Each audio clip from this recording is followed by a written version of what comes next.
Inflation at a 41-year high. What are we going to do? Recession talk. What are we going to do? I'm going to tell you what to do. What's going on, my good people? Otis L. Milton here, the Mortgage Millennial. Welcome back to the Millennial Mindset channel, and welcome if this is your first time tuning in. Here at the Millennial Mindset channel, we talk about elevating through the mindset with an emphasis on building wealth through real estate, right? Hence, I am a real estate professional, mortgage professional. So this is what I do day to day, and I've been in this industry for almost 10 years. I've done over 150 transactions, over $25 million in production. So I am qualified to give you this information, right? So I want to make sure you're not talking to a overnight person that figured out some real estate stuff that they read online. I actually do this for a living, and I've been doing it for quite a while. So today we're going to talk about inflation, right? It is one of the buzzwords that's going around our entire nation, really the entire world, because there's a lot of different countries that are affected by inflation currently. All right, so we're going to focus on the United States today, and I really want to delve into the definition of inflation so you can get a real good understanding. A lot of people know the term, they know some generic things, they know what they hear on MSNBC and CNN.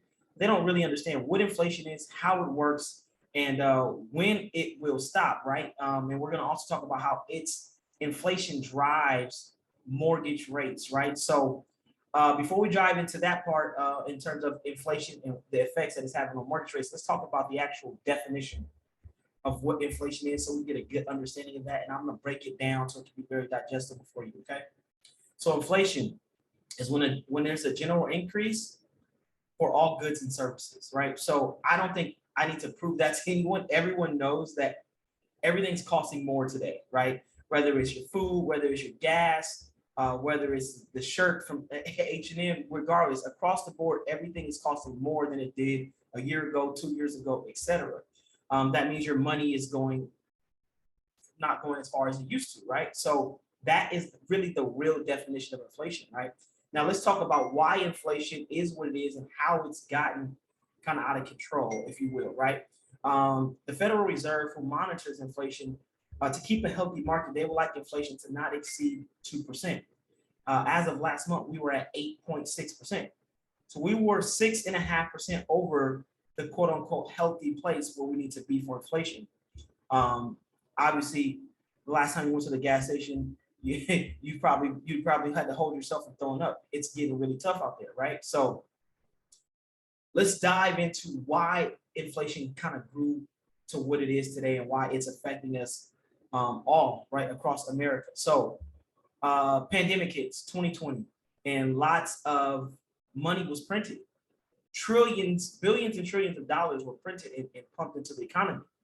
That wasn't earned money, right? So whenever you print more money, it lowers the value of the money that's already out there, right? And so we had a lot of people stimulate the economy, and that's what they wanted to do, but I think we might have overdone it. People were going on trips and buying cars, and you know what I mean, and having lobster dinners on Tuesdays, etc. Right? And so now that the PPP loans are dried up, SBA loans are dried up, the stimulus is dried up, all of those extra resources where money was being printed, and now we're getting back to the economy where people actually have to earn their money, and their money's not going as far, right? There were a lot of people during the pandemic that were maybe laid off or couldn't work, etc. They were making more on unemployment than they might have been making at their actual job, right?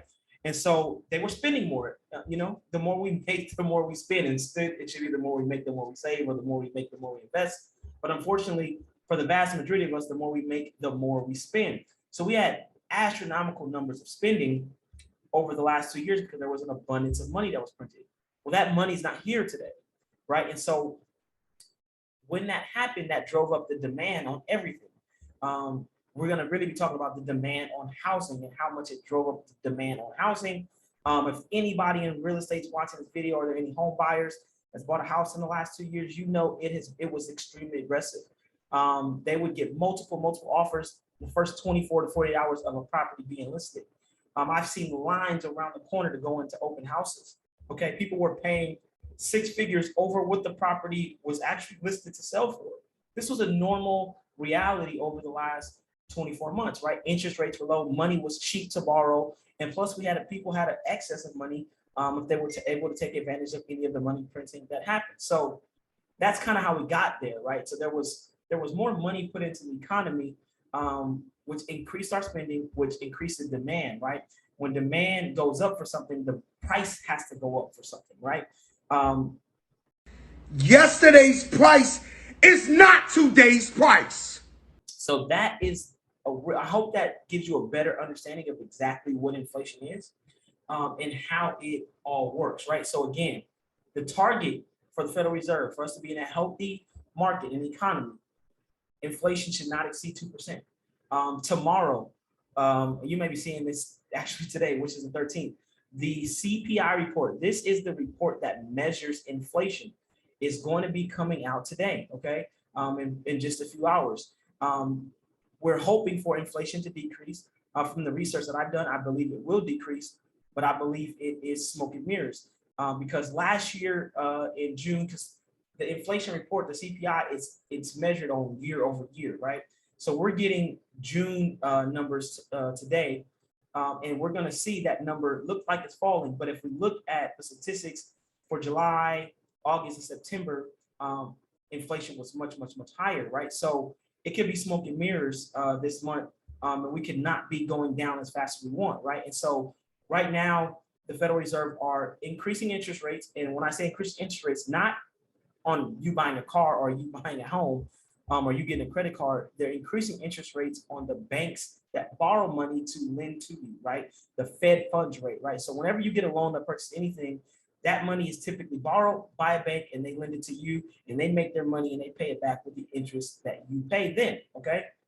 And so that those rates are increased. And there's another, the Federal Reserve has another scheduled meeting on the 27th of this month where we are expecting another 3/4 increase in interest rate, right? They're trying to increase the Fed funds rate to slow down the rate of inflation, okay? Essentially, they're trying to price people out of buying things, right? And so the way we can help the Federal Reserve is stop buying things that you don't need.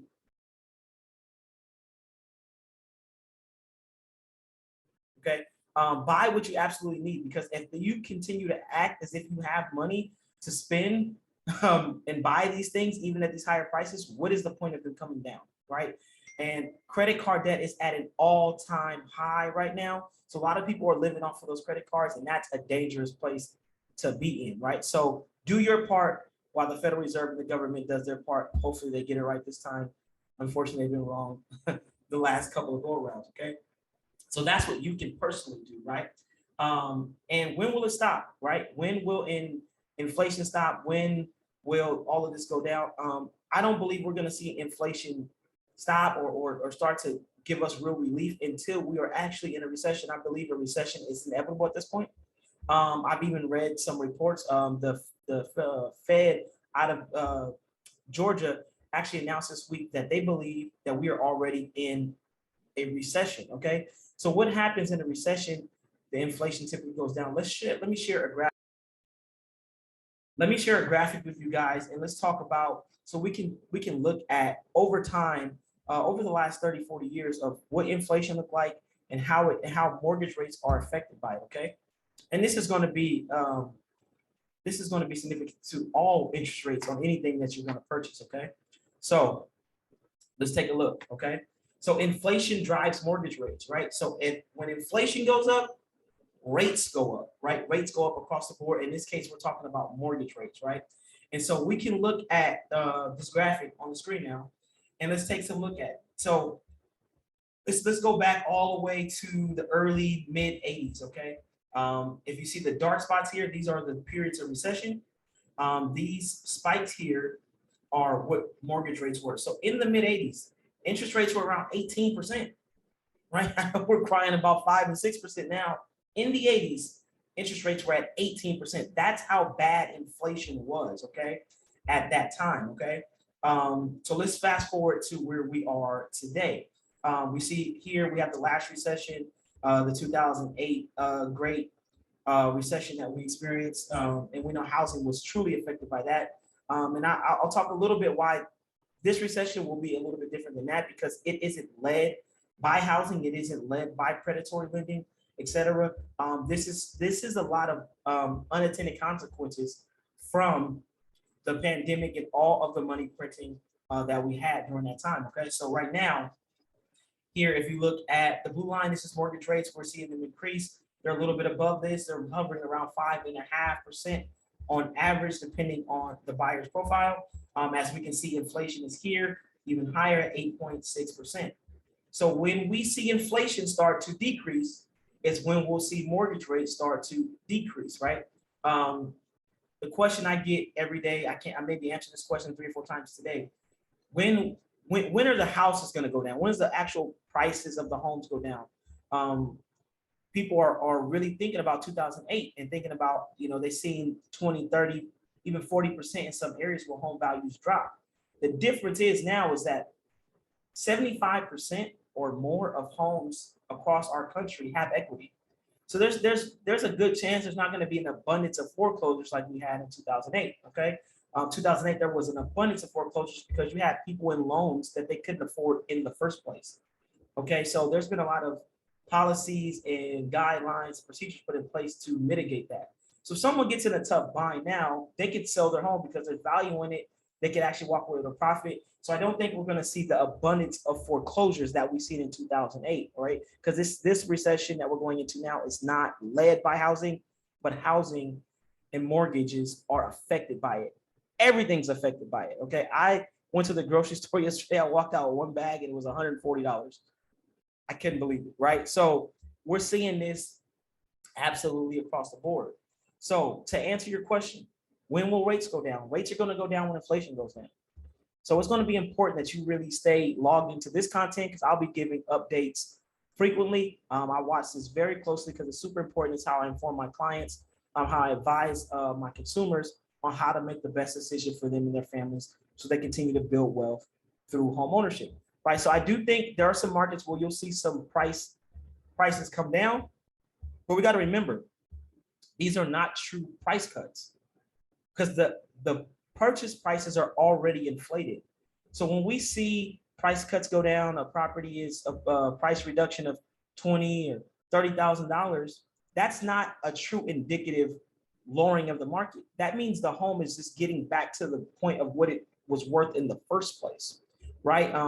There's not 40 offers on a house in 2 days like it was 6 months ago. I have clients now, property's been on the market for a month. It has 3 offers, right? That market is shrinking because affordability is at an all-time low.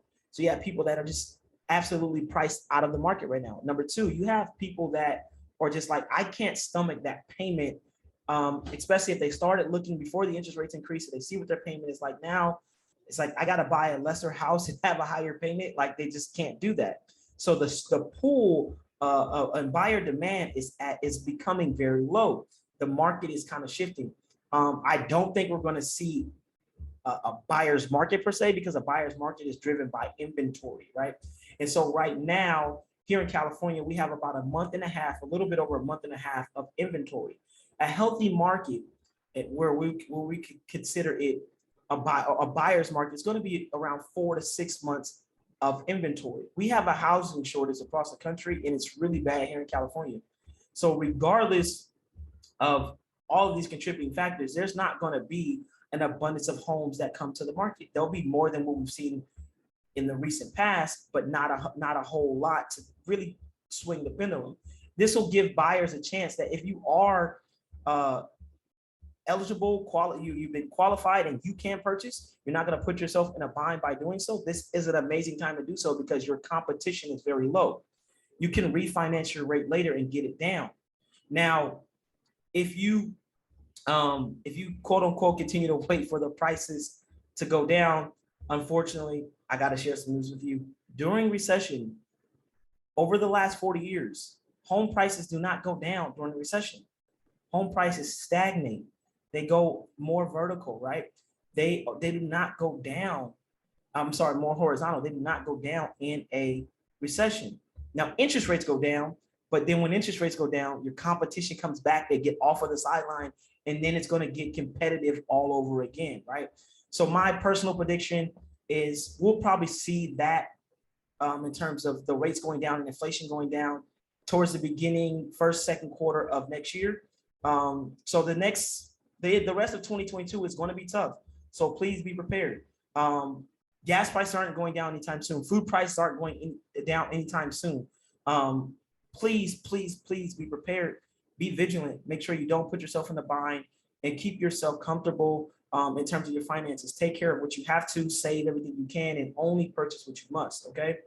I hope this is very helpful. Understand that inflation drives mortgage rates. It drives all interest rates, right? Because that's where you get the money from. You get the money from the banks. If the banks are going to pay higher interest to borrow the money, then more likely you're going to pay higher interest to borrow the money from them. Okay.